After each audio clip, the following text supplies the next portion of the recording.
Fala galera do canal, saudações rubro-negra, bem-vindo a mais um vídeo do canal Minha Maior Paixão é Rubro-Negra. Antes de mais nada, curta, compartilhe, se inscreva, é super importante pra gente a participação de vocês e inscrição no canal e a curtida de vocês para que o conteúdo tenha mais alcance, que chegue mais gente, pra gente tá trazendo mais conteúdo de qualidade aí. Tá vendo que a gente melhorou bastante a estrutura dos primeiros vídeos pra cá e agora trazer aí pra vocês informações sobre o Flamengo, informações sobre o Gustavo Henrique, que não vai renovar com o Fenerbahçe, deve voltar pro Flamengo. Falar sobre Arthur, uma especulação sobre o Arthur, parece que o Flamengo tem interesse no Arthur do Bragantino. Falar também sobre Pedro, bastante ovacionado aí na Europa, sendo monitorado aí por equipes da Europa e também sendo destaque no jornal Marca da Espanha após sua participação no Mundial de Clubes. Mostrar primeiro para vocês o vídeo do Braz na chegada do Flamengo no aeroporto do Galeão, falando aí sobre as situações do que ocorreu, o início do ano do Flamengo patético e falando também uma pergunta interessante sobre a permanência do técnico Vitor Pereira, o que me preocupa, porque parece que eles vão continuar nessa de tentativa e erro. É bem provável que, depois dessas falas dos Braz, que não dá consistência nenhuma sobre a permanência do Vitor Pereira, que se perder a Recopa, provavelmente vai vir uma pressão tão grande que eu não duvido nada de Vitor Pereira cair não, tá? Não quero uma continuidade de trabalho, mas eu não confio nessa diretoria. Conversa que você tem com o grupo, com o próprio técnico, pode ser para a torcida do Flamengo já para a sequência da temporada. Não, o que eu posso falar é o óbvio, é um resultado que a gente esperava ir para a final.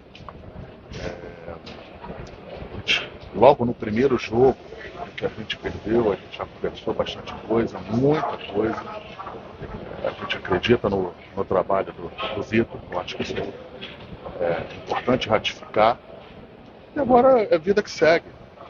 No domingo vai estar todo mundo que está saindo aqui, que trabalha no Flamengo, embarcando para Quito, para uma final importantíssima, que já é a final da Recopa. É o que você falou, não foi o começo do ano esperado, mas eu acho que agora é vida que segue, vamos para frente, corrigir o que tem que corrigir, e também não tem muito o que falar não, agora é trabalhar, viajar e ir para os próximos campeonatos. Prática. O que aconteceu até agora nesse início de temporada, tem algum impacto na movimentação do clube no mercado? Alguma influência nisso? O Flamengo sempre no começo do ano, no começo da temporada, tenta se fortificar, tenta se fortalecer o elenco. Também agora botar isso como eu não posso botar isso como desculpa de que a gente não conseguiu talvez as contratações que poderiam ter sido feitas. A gente trouxe o Gerson, que era uma contratação que a gente queria fazer, esperar. Enfim, agora não tem que botar desculpa em nada, e vida que segue.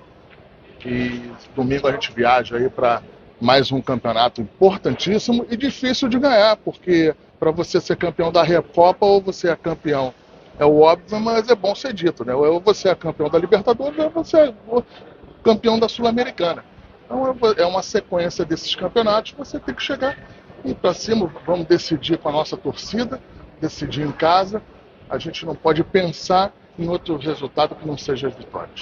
Agora, Marcos, até para, enfim, há inevitavelmente no futebol e tudo mais pressão sobre treinador e tudo mais quando você perde títulos, etc. O Flamengo teve 3 em sequência. Imagino, obviamente, que o Flamengo trouxe um treinador para a temporada e aí tem 3 decisões aí logo de saída. Até que você dissesse um pouco como o Flamengo trouxe um treinador para a sequência da temporada e que essas 3 sequências aí, tem a terceira agora, não impactariam no planejamento do Flamengo para todo 2023. O Flamengo trouxe um técnico, a comissão técnica, para a temporada. E a temporada incluía a Supercopa e o Campeonato Mundial. Não é porque perdeu agora que vai falar que precisa de tempo. Isso daqui, olha só, nesse momento é falar pouco e seguir em frente. Eu estou passando aqui falando com vocês em respeito a todos vocês que estão no domingo de manhã trabalhando. Eu acho que não era justo eu chegar e passar direto. Eu estou falando isso para vocês aí não é para... Eu não tenho problema nenhum com crítica, com pressão, eu respeito as críticas, aguento pressão, mas agora é falar pouco, trabalhar mais e mais do que...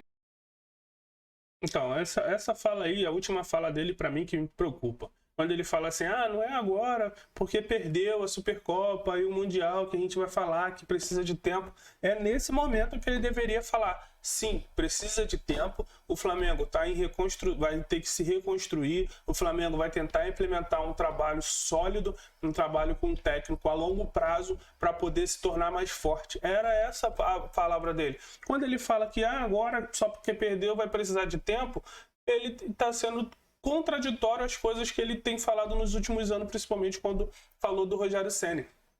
Então, por que se trocou o técnico?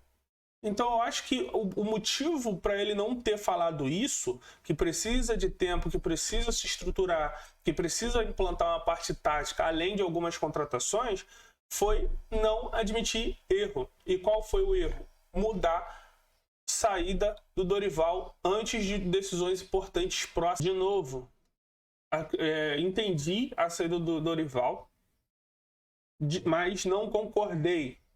Tem diferença. Entendi, mas não concordei. Acho que o Flamengo teve os motivos sim para tirar o Dorival, só que não concordei com a saída dele, porque eu queria uma continuidade de trabalho, assim como eu queria na época do Paulo Souza, na época do Rogério Ceni, na época do Dorival, e quero agora. Precisa ter continuidade para se implantar um tipo de jogo, para o técnico maturar um time. Precisa desse tempo de trabalho. Então, já que trocou, que dê tempo para o Vitor Pereira trabalhar. Essa é a minha visão, é o meu ponto de vista. O erro foi da diretoria no planejamento.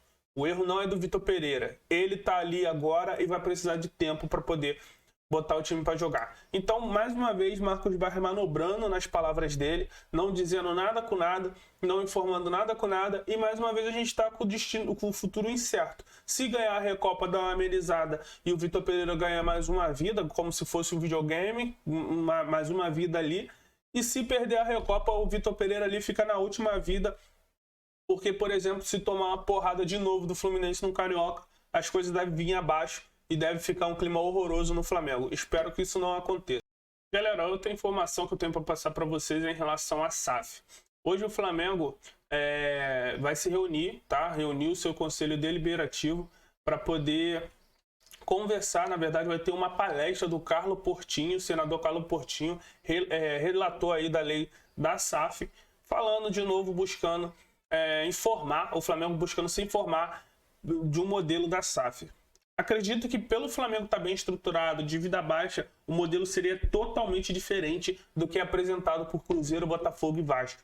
Esses times estavam desesperados, próximo ali da falência até, e buscaram um modelo de salvação. O modelo de SAF do Flamengo, pelo que eu li, pelo que eu busquei me informar, seria um modelo mais de parceria e tendo a SAF como um sócio minoritário dessa negociação toda, tendo uma fatia menor no pacote aí do Flamengo. E vai ter essa reunião, o Conselho Deliberativo vai ter essa palestra pelo senador Carlos Portinho, e o BAP, que foi o instrutor todo ali, que programou essa situação, deu uma entrevista, falou sobre a situação. Tá? Eu vou ler aqui as palavras do BAP. A notícia saiu no Mundo Rubro-Negro, tá? Confirmada aí também pelo Paparazzo Rubro-Negro. O Flamengo busca informação para tentar um modelo diferente de SAF, tá? Tentar um modelo, mas como se fosse um sócio ali, um sócio que vai tomar decisões dentro do Flamengo em conjunto, mas não tendo poder total, assim como tem o John Textor no Botafogo, o Ronaldo no Cruzeiro, a 777 no Vasco. Na verdade, ele teria uma porcentagem menor. E na fala do BAP, a gente entende um pouco do qual é o modelo que o BAP visa buscar aí para poder fazer essa SAF no Flamengo. Palavras do BAP. O clube pode se estruturar com SAF, sem nem virar SAF. Não tem nenhuma linha de estatuto do Flamengo que diz que a gente não possa se estruturar como uma SAF. Existe desafio político de governança? Claro que sim, mas não há nenhuma linha do estatuto que proíba. Acredito que isso, SAF, é um caminho a ser perseguido. Eu, particularmente, acredito que o caminho do Flamengo, pela experiência que eu tenho de clube, seria primeiro se estruturar como uma SAF. Se eventualmente fosse fazer algo para investir, seria alguém que fosse minoritário. Aí que está a palavra-chave, minoritário. Porque pelos caras que estão ali dentro, que fizeram toda a reestruturação do Flamengo, dificilmente eles iam abrir mão do poder deles dentro do Flamengo, tá? Bapo continuou também falando, hoje, numa situação diferente, e é a mesma coisa que faz uma startup. Você precisa de 1 milhão para fazer um investimento. Você acha que seu valuation é de 10 milhões. Você não vende 50% da empresa, você vende 10%. Esse é um caso muito particular nosso. Se você me perguntasse isso há 10 anos, eu não falaria metade do que estou falando aqui. Nem diria o que estou dizendo agora, porque o clube devia 700 milhões de reais e faturava 200 milhões de reais. Tinha nada em caixa, exemplificou o BAP. Então o que ele quis dizer é o seguinte, pelo modelo do Flamengo, é como se o Flamengo vendesse ações do futebol, como se fosse uma SAF. O Flamengo vendendo parte de ações, entendeu? E esse é o modelo que o Flamengo busca e tenta entender com os seus conselheiros a partir dessas palestras, tá? Galera, outra informação aí em relação ao Pedro. Pedro foi destaque no jornal Marca da Espanha, que enfatizou aí a passagem dele pela Itália, pelo Fiorentina, onde ele não teve muita chance, e botou lá como destaque a seguinte frase: a Europa te espera. Pedro pensa muito na sua carreira, já deixou isso bem claro, gosta muito do Flamengo e tem um valor bem alto, e antes do Mundial ainda renovou com o Flamengo até 2027. Foi destaque aí no jornal, foi artilheiro do Mundial, e logo depois saiu no Coluna do Fla o interesse do West Ham, que estaria monitorando o Pedro como possível atacante para o início da temporada europeia, no meio do ano desse 2023, onde abre a janela europeia e início da temporada lá. Pedro tem um custo por volta de 230 milhões de reais e é uma bolada, não sei se o clube inglês chegaria a esses valores para comprar o atacante do Flamengo. Outra informação também é sobre o atacante Arthur, atacante ali que joga pelo lado direito, às vezes até mais centralizado, armando jogada ali pelo Bragantino. Arthur, cria do Palmeiras, estaria também no radar do Flamengo. Foi informado pelo jornalista Júlio Miguel Neto, na manhã do sábado, mais ou menos. Essa informação vazou, como sempre, né? Depois de uma eliminação, aquele fogo atacado, sempre surge essa questão de contratação, mas o jornalista apenas fez sua parte de relatar. Minha opinião é o seguinte: se trouxer o Arthur, tchau Marinho. Perderam a oportunidade de emprestar o Marinho para o São Paulo. São Paulo teve esse interesse no Marinho no início do ano e não fizeram a negociação. Marinho já mostrou que não tem condições técnicas de jogar nesse time do Flamengo, nesse atual time do Flamengo. Marinho precisa de espaço, não consegue jogar sem espaço e às vezes muito afobado, às vezes com excesso de vontade até para mostrar raça para a torcida, quase nos prejudicou, mas também já foi importante. Porém, não acredito mais que ele possa render mais do que isso para o Flamengo. Minha opinião é, se tiver que investir no Arthur, investe. Se tiver dinheiro para isso, investe. E dê adeus Marinho. Mas ainda acho que nosso ponto fraco seria o meio de campo por mais um volante e para mais um meia armador. Não acredito, de novo, dizendo que não acredito que Matheus França, nesse momento, esteja preparado para fazer sombra ou até suprir a ausência, uma possível ausência de Arrascaeta ou Everton Ribeiro no time principal do Flamengo. Valeu, galera. Esse é mais um vídeo do canal. Mais uma vez, curta, compartilha, se inscreva. É importantíssimo pra gente. E até a próxima. Saudações rubro-negras.